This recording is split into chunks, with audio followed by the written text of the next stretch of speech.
Hop on the solar coaster, come along for the ride, yeah.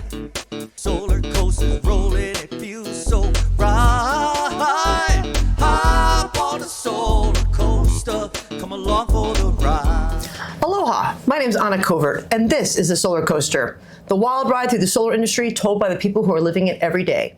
Today with me in the hot seat is Ryan Park from Moss Construction. Thanks so much for being here. Thank you. Ryan, let's kick this off. When did the sun first shine on your solar path? Almost 25 years ago, 2001 began in California in the early days before even the idea of 1 million solar roofs was even conceived. Wow, and because we have a lot to talk about, the full story from Ryan himself is in the book, The Solar Coaster. So pick up a copy so you can get the thrills, and it's a captivating story. So, Ryan, tell me about what's going on with Moss, and you're here at the show. What are you hoping to take away from it? Well, there's obviously a lot of change going on right now in the industry. In my role at Moss, leading business development, Moss is a utility scale solar builder. Also has a whole division of construction of high rises and affordable housing and that too. But the capacity for this week, it's all solar. And so the utility scale, a lot of movement going on right now, obviously. And look to just align with developers, find out which projects are going on, how they stuck, and actually getting it built. So Moss will build over 5 gigawatts of solar this year. Wow. But as we talked about in the book, that's not where this began. I mean, It began in living rooms, residential solar. So residential solar up to commercial solar, up to utility scale, and just great to be making an impact, producing real energy. So what was your say, in your long experience in solar, what was that, top of the ride, hands in the air, biggest aha moment for you, or biggest excitement?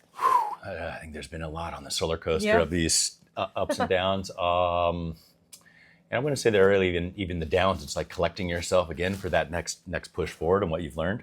I think the biggest moment of that aha is after Sunrun acquired the REC Solar Residential team, and Sunrun was listed on the stock exchange. IPO. Yeah. That was a big moment because it's like, wow, because our vision was bringing solar to the mainstream. And when Sunrun, rang that bell for the first time, I guess you could say that's kind of mainstream. I was not there on the floor, no, because actually I stayed behind with the REC Solar than commercial. But many of my dear friends were on that floor, actually. And so I'd say that was definitely a highlight. That's definitely got to be one that I hope to achieve one day. I see myself when I manifest to Dr. Joe Dispenza. I see myself on the floor there one day. And you'll make it happen. I sure will. So we talked about the highs. Every ride has its drops. What's been a low point for you, and how did you bounce back? Well, I mean, there's challenges anywhere you look, but there's opportunity anywhere you look. I mean, in early 2000s, there was a California Energy Commission rebate that ran out. And then it was like, what are we going to do? And then it all came around. Costs dropped. We innovated.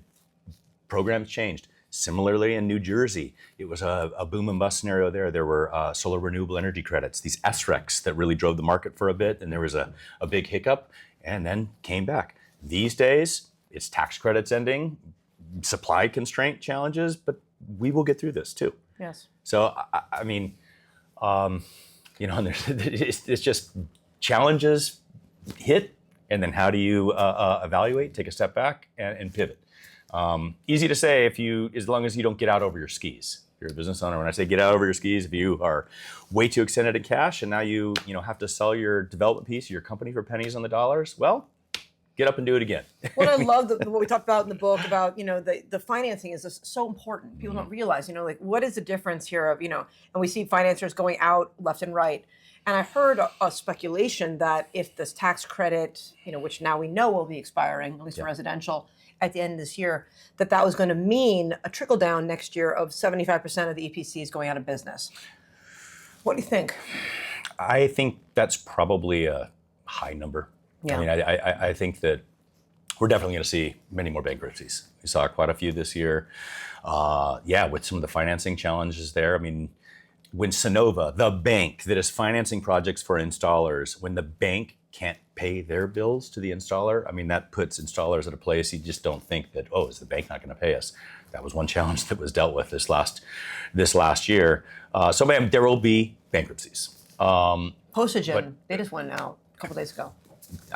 It's Mosaic, they went out. There will be. So look, the residential tax credit ends this year. There's a big push right now. People are building it, and there will be some fallout. But the third-party owned systems remain in total for it with a third-party owned. So you're going to see a big flip that way.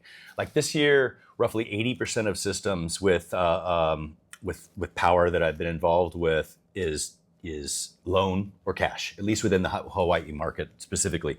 That's going to at least flip next year to third-party owned because that remains. So there's going to continue to be a really good business around the third-party owned for installers that have financing.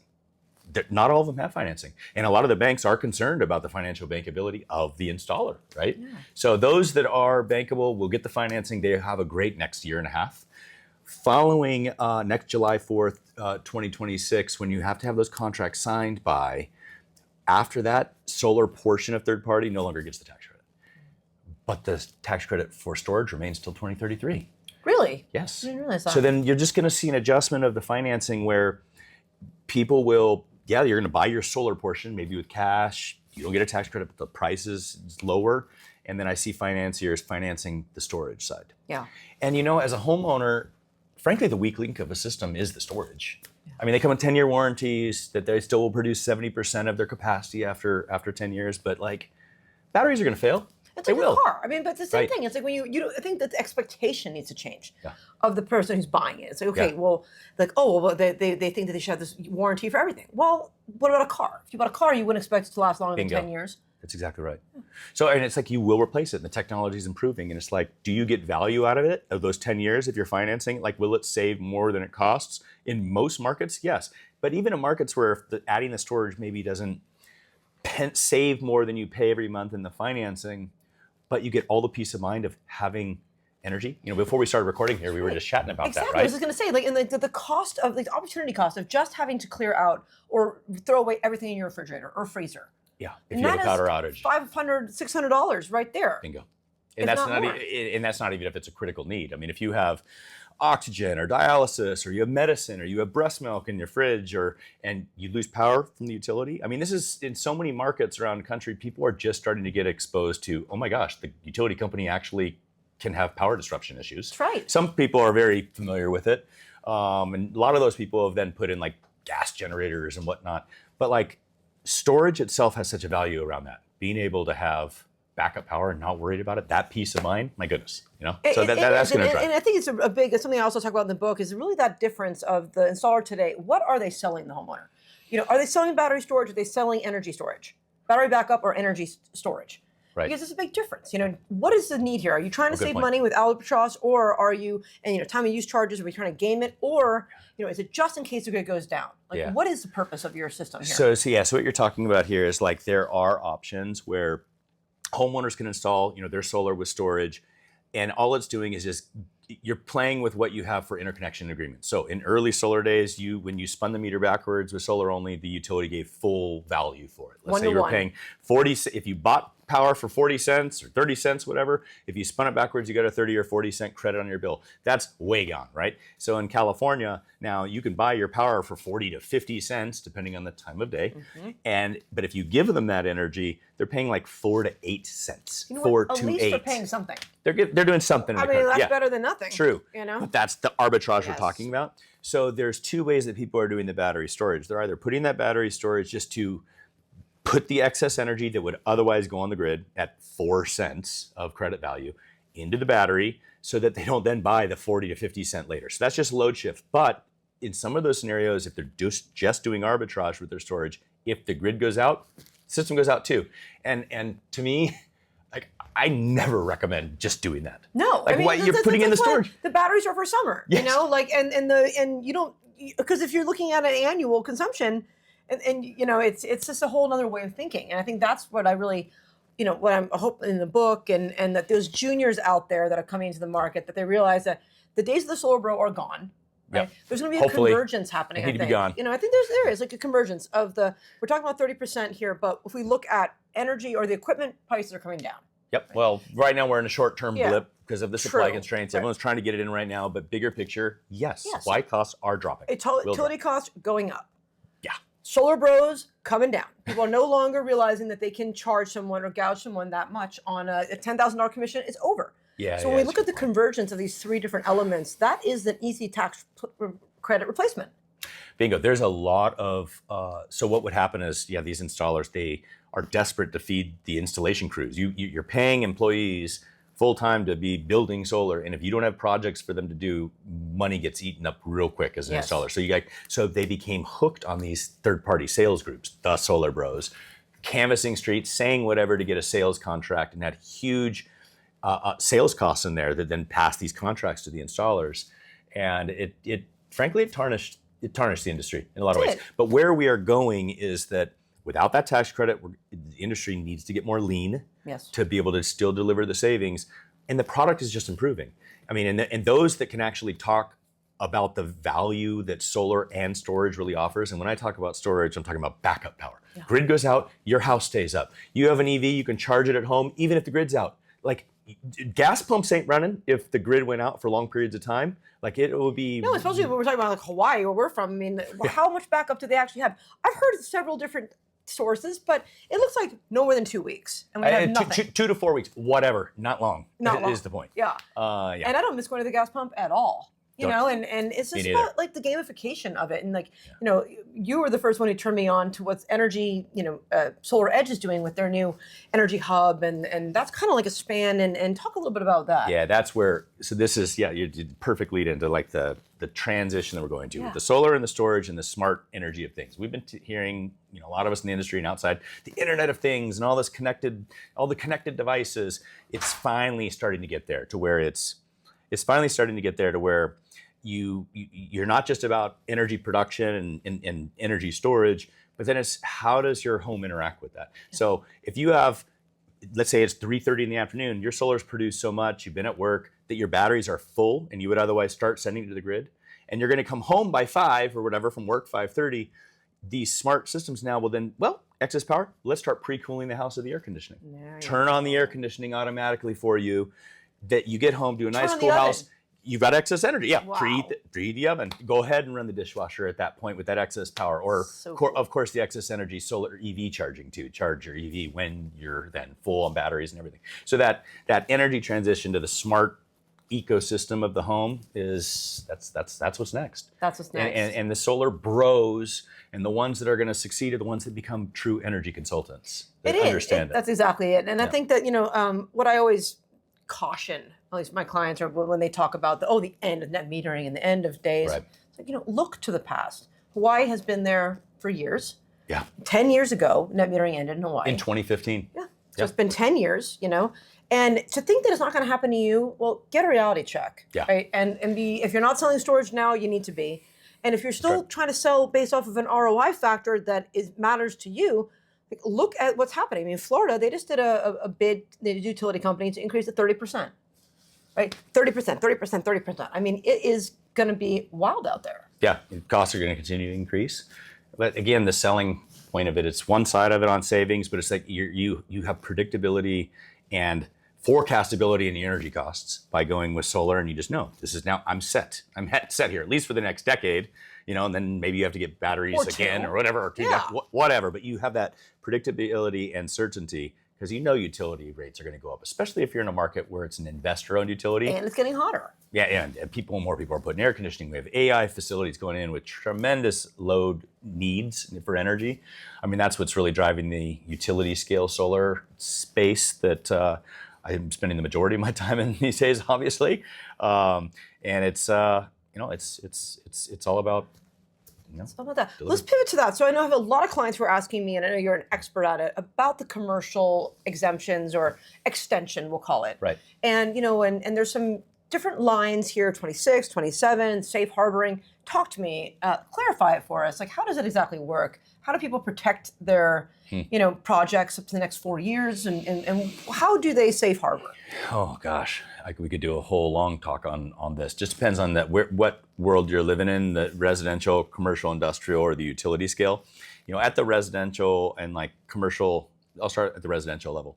As long as a homeowner, if they want to buy it with themselves or just get a loan where they actually own it, the system has to be fully installed before the end of this year. So if you're just hearing this first time or whatever, it's the ship is passed. Yes. It's okay. No need to just cry over it. The third party ownership remains, and as long as you have your contract signed, deposits in, the project is full on moving forward by July 4th of 2026. So roughly a year still to do that. So they don't need to have anything, no racking. It's just you have to purchase the equipment. Yeah, it just needs to be under contract, and on the back end, the financiers have to do some purchasing and whatnot. Yes. So what we'll start seeing in the middle of next year is they'll start saying contracts need to be signed and whatever by the end of May or something like that. So still a fair amount of time there. What's going to happen outside of that is we're going to see some new financing techniques because the tax credit for energy storage remains through 2033. And so you're going to see scenarios where people buy their solar component and then finance the energy storage side because it's capital efficient, if you will. Yes. And with batteries, it's nice to have a third party own it because if there is going to be a failure point, it's going to be on those batteries and they take care of it, if there is an issue. At the commercial level, it's much more complicated to meet rules for start of construction. And that's how the tax credit gets reserved. So you have to be in starting of construction by this definition by January 4th of 26. So the bigger you go. What that means, it doesn't necessarily mean that you are actually up on a roof or in the ground digging and building and you have your building permits. It's that equipment has been purchased. You have permits submitted. Yeah, definitely going to need to have your permit submitted and just prove that this project is happening and we're moving forward. Money in the bank, perhaps. Some stuff has been done. Now at the utility scale, they buy the long lead time equipment. At the utility scale world, transformers that allow you to take the solar power at 480 volts or 4,000 volts or whatever to the utility level transmission, those transformers are in really short supply that have 18 months to 3 and sometimes even 4-year lead times. Those are getting purchased right now. And that counts towards that moving forward. So on the utility scale, they're buying the modules and the transformers or placing orders in battery storage in that long lead time that counts as project in construction. So for forward, then they have 4 years? And they have 4 years. So from that point. So when you cut that first check on the equipment. So some of them are even playing the game and gaming it a little bit. So if they're delayed in the interconnection approvals or they think it's going to take a long time to get the land use approvals and that type of thing, like building permits are really going to lag. Some of them are waiting to put the order down on the transformers because at that point, that starts your 4-year clock. It's got to be placed in service within 4 years of that point. Not a big deal if it's a half a megawatt or, couple megawatts, but when you're talking about the scale of some of the projects Moss is building, we have multiple 750 megawatt projects. Wow. So this is real scale, which is really cool to be a part of. It just would dream about the day in early years of when I would have helped bring at least 100 megawatts online. That was the goal, get that first 100 megawatts. Now it's when are we gonna get to 100 gigawatts? Pretty cool. That's really exciting. Yeah. So what are you looking forward to seeing most of the show this year? First off, all the friends and loved ones that have been developed all these times over these decades. So that's what I'm looking forward to most. As far as the leveling up of knowledge, just hearing, what is the latest? Are there any new products that have come out? Some of the things I'm looking at is I want to see, what advancements have we had in the microgrid technology? So it's just really easy to put the pieces together and have a microgrid at scale. So residential, it's a piece of cake. Tesla Powerwall 3, SolarEdge Home Hub, Enphase, whatever. Franklin, your house is going to operate great as a microgrid. Yes. That's taken care of. The commercial scale, it's coming along. It's a little more challenging once you get to that 3-phase. And they have it. It's a lot of that's there. But what I want to see is how do they play where you can have long-term microgrid? What I mean is at a commercial level, you may have enough battery storage to operate your business for 2 to 4 hours. If there were no grid, maybe it keeps you up all day long, but you're only going for a couple hours at night. It's not true long-term. Right. Is there any good solutions that just pegs a small generator into it all together without a lot of programming on site so that if you needed, the generator is there to keep the batteries charged so you could just operate continuously? Have you seen what they're doing in Sweden and Norway with the salt? It's a type of salt storage, and it can last 30 years or 40 years. Yeah, the molten salt closed loop system are you talking about? I'm not is sure. it heat based? You know, Or is it the sodium I storage? think it's this. I don't know.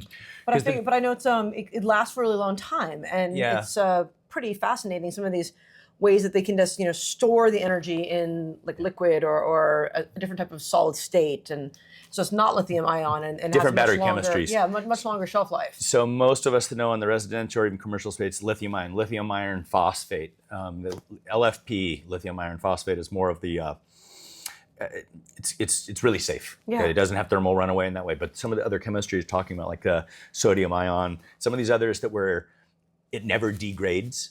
That was the thing with vanadium flow batteries. Really neat from that perspective that like it would run for 30 years and you just had to change some screens every once in a while. But it never, yeah. Exactly. In theory. It's difficult with this where it's like, it's going to last 30 years, but to get the banks behind it and the reinsurers saying, is it really going to last that long? So that is where some of those technologies are all working through, but there's smart minds on it and smart computers now working on these chemistries that we're going to see big advancements. So yeah, that's one area. I want to see the microgrid. I want to see if we got anything like the solar to hydrogen world. That's really interesting. Solar to atmospheric water generation, pulling water out of the air. I've got a client, atmosphere water, and Yeah, it's got altitude air. That's what it's called. I'm gonna get a machine soon. Awesome. And my house can come up and we'll drink some. We'll talk about it. Yeah, I love it. And then high voltage EV charging. So I mean, you can see there's a lot of and just what new racking products are there? Is there any new kind of panel tech? What battery storage is coming around? The AI for installation. Yeah, there you go. I mean, that looks incredible. I didn't see it at Inner Solar, but I heard about it, and we'll see. That could be great for Moss and for other of these long ground mount kind of installations. Yeah. So TerraSmart is one. I mean, there's we're looking at big robots. Like we have, big pile drivers that we have currently that go and they put the piles in the ground just really fast, and then you could build the racking behind. Oh. But there are robots that are doing it all. Yeah. Piles, put the racking together, put the panels onto it. It's like a suction cup. It's like a manufacturing facility, and it's like, okay, that's where we're going. That's amazing. And then I want to go look at agrivoltaics. So there's some agrivoltaic exhibit stuff here in Hawaii. That's one thing we really need. Yeah. If we're going to do utility scale at scale on Oahu to make a difference, we're land constrained. The only way we're going to do it is if we can open up more ag land space.